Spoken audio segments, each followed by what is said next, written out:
Direction à présent la presqu'île de Crozon pour partir à la rencontre d'un artisan plein d'idées et très créatif. Pour remplacer le cuir animal traditionnel, il a imaginé un cuir végétal en peau d'ananas. Ça peut paraître surprenant, pourtant ça fonctionne. Héloïse Blondel et Flavie Motila. L'idée pour la France, c'est de revaloriser et de transformer les peaux de fruits pour en faire des objets de maroquinerie, de bijouterie ou de décoration.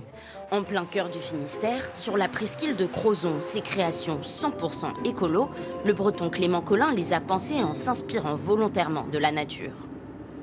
Le cœur du projet, c'est de proposer une matière qui ne ressemble pas à du cuir animal. La matière des peaux de fruits qu'on n'a pas l'habitude de voir de cette manière, ça les met en valeur. Et ça met vraiment en valeur la richesse et la beauté de la nature. Sa matière première, il la trouve ici, dans cette romerie à Plougastel. Salut, tu vas bien? Salut Clément. Tous les mois, le gérant lui met ses plus beaux fruits de côté. Bon, je t'ai trouvé des ananas. C'est gagnant-gagnant.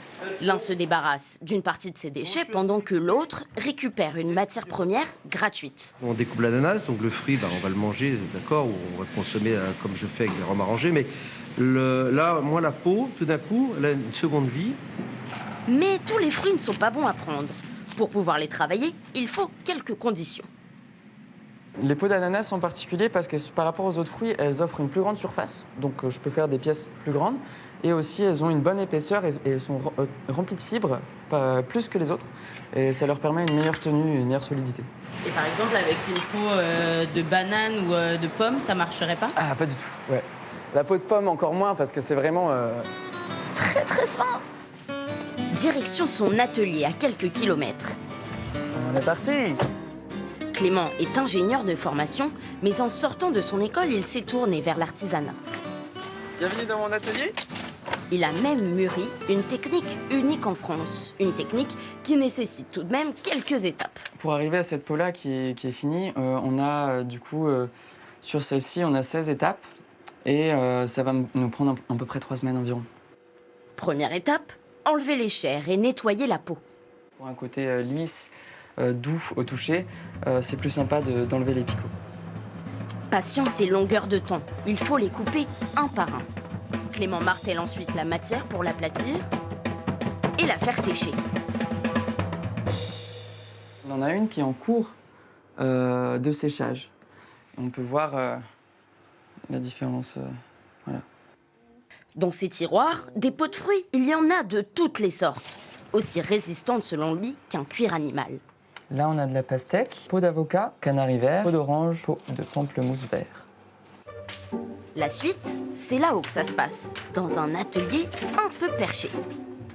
L'artisan découpe, coud et assemble.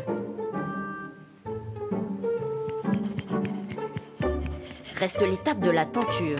Et là, il a trouvé les pigments dans son tiroir de cuisine. Ici, c'est du jus de cassis. Là, c'est teint avec du jus de cassis. Et le jaune, c'est teint avec du curcuma. Voici le résultat final. Bague, boucle d'oreille ou encore ce portefeuille multivitaminé. Là, on a du melon cantalou sur le haut. Là, on a du citron. Là, on a du pamplemousse. Et au dos, on a de l'ananas. Et depuis quelques mois, il s'est lancé dans des objets de décoration, comme cette lampe. Car les idées, ce n'est pas ce qui lui manque. On peut imaginer des têtes de lit. Pour les lampes, on peut imaginer aussi des énormes vitraux, des énormes luminaires d'hall d'accueil. Comptez tout de même 25 € pour une bague et 180 pour un portefeuille. Et oui, ces créations ont un coût, mais elles sont uniques.